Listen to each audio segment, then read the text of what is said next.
Hey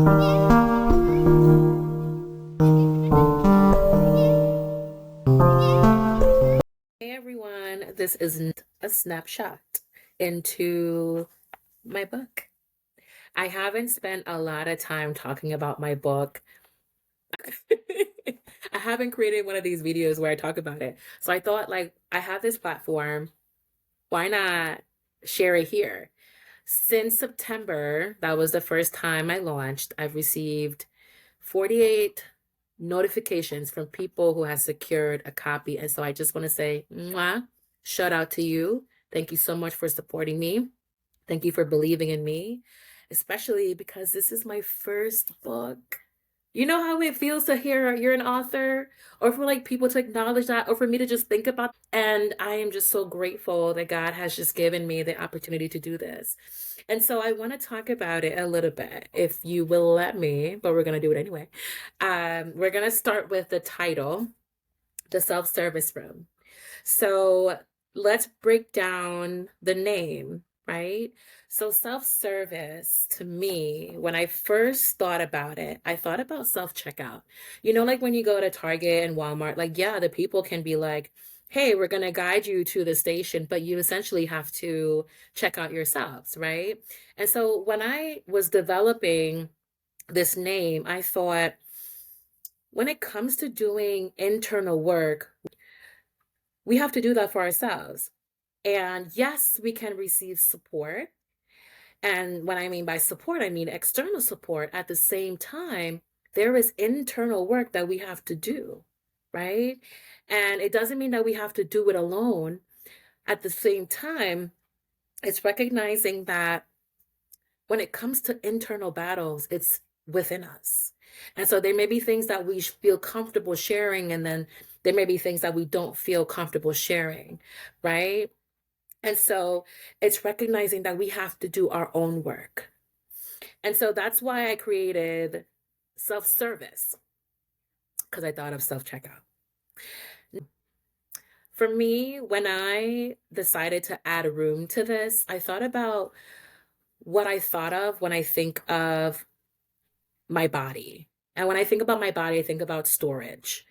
And when I think about a room, I think about storage, right?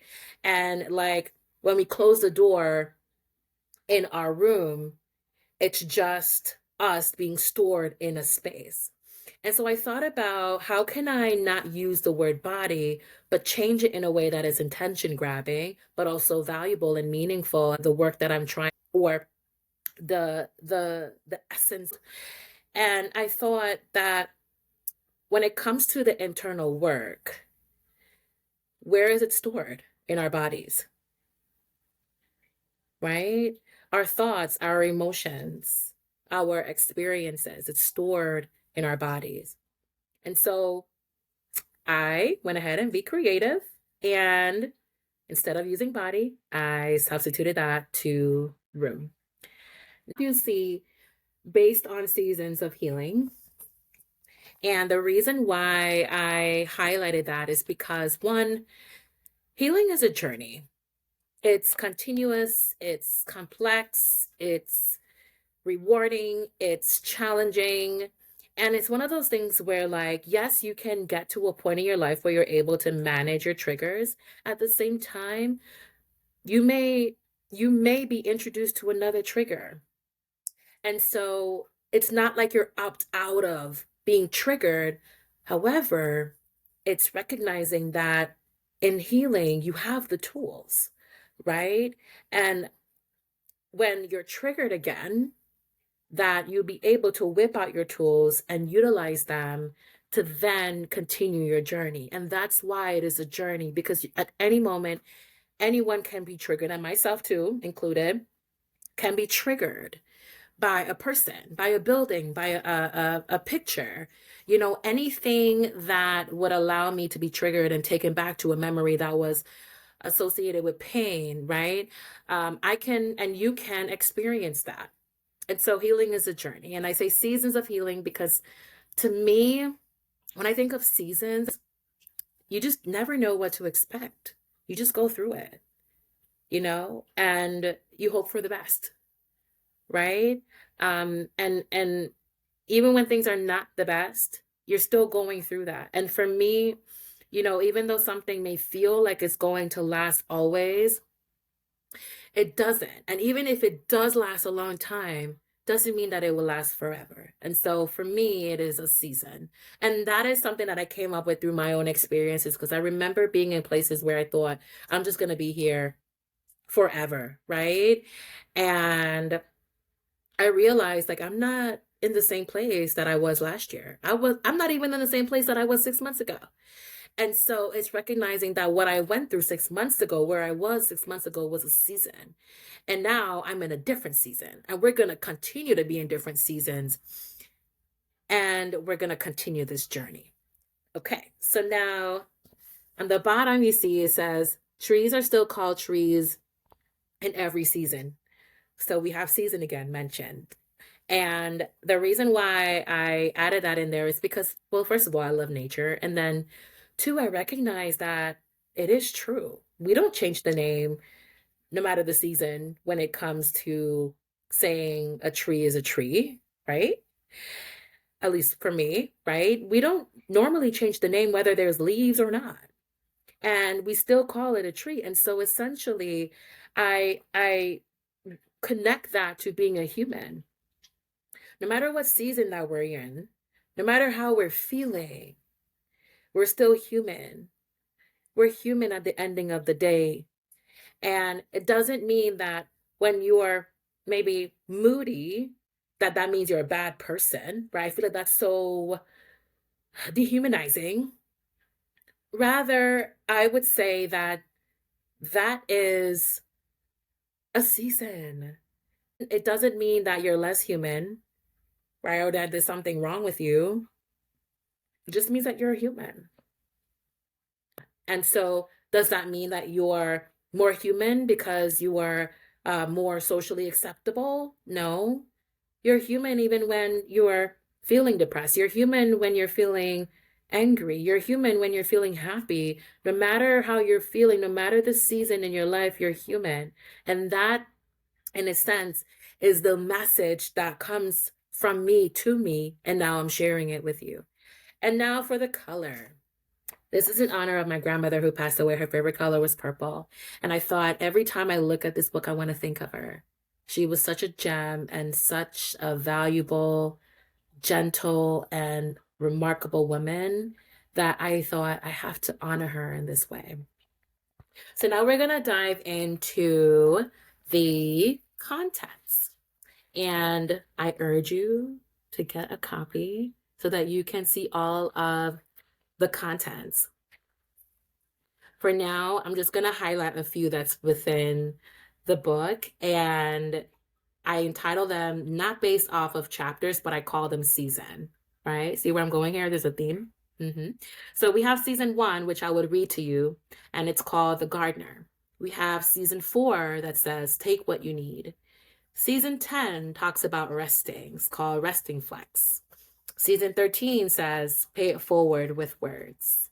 And then season 17, which is the last one, it says, Learn more about Shanice, where I share insight into my experiences, just so that you can gain awareness of who I am, a little bit about who I am, and just, why I shared this book with the world, shared my thoughts with the world, shared my perception and emotions with the world, and my lessons with the world.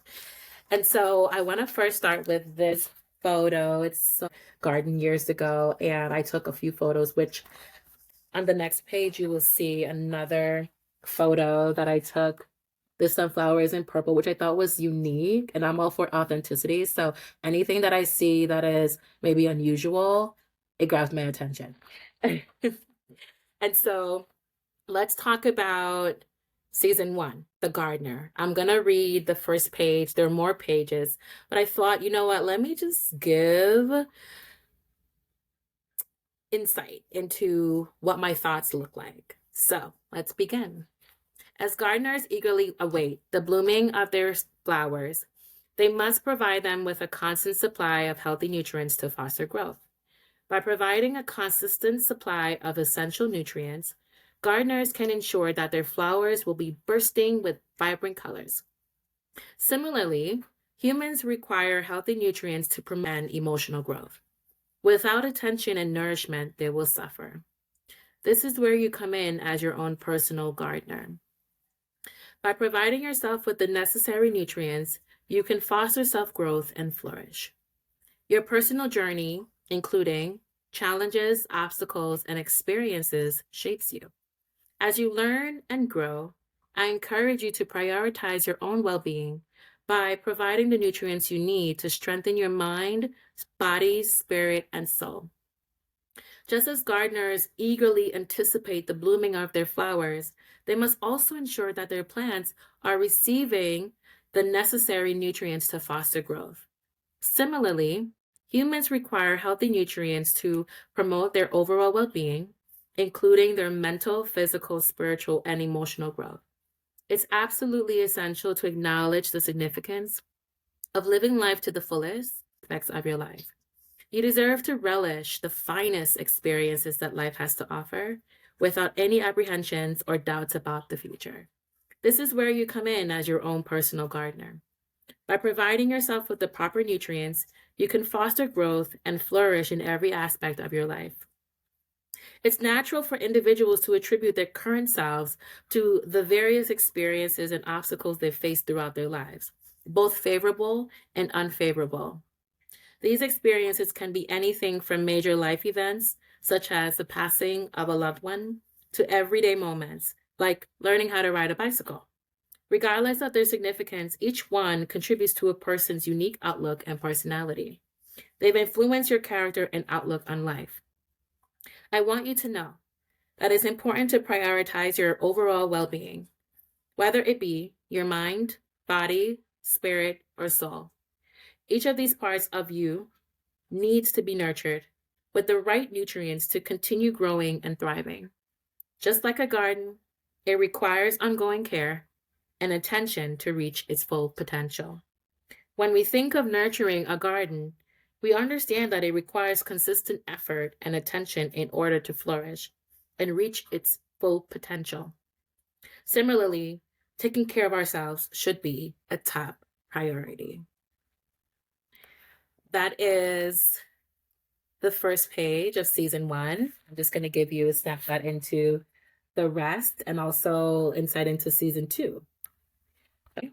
So let's head to the last page. And by the way, shout out to Amazon for making these beautiful copies. Another photo I took at the sunflower garden. And it says, "Thank you for existing. Thank you for investing. Thank you for being a learner." And then there is a link here to find me on my website. And then there's also my email address. And then we close. And then at the back, there is a little bit of insight into my why and who I am and what I believe in. And so I want to say thank you for tuning in to the highlight into my book. This is available on Amazon, both Kindle for my e-readers and available hard copy for my readers who are maybe like me, who not really a fan of e-reading. I need to have the physical copy. And so it's available. And I look forward to hearing your thoughts about areas that resonated with you and areas that maybe didn't resonate with you as much, and maybe also areas that met you in the middle of both, right? And what does that mean to you and what did you receive? So I look forward, and as always, feel free to share your thoughts in the comments. If you've already secured a book, mwah, thank you. Feel free to share your favorite season. I'll see you, and stay tuned for episode 3. And thank you for coming on this journey with me, for real though. Like, thank you. I really appreciate everyone who's been tuning in and believing in me. Thank you, and I look forward to meeting everyone and talking with everybody. Mwah. See ya for now.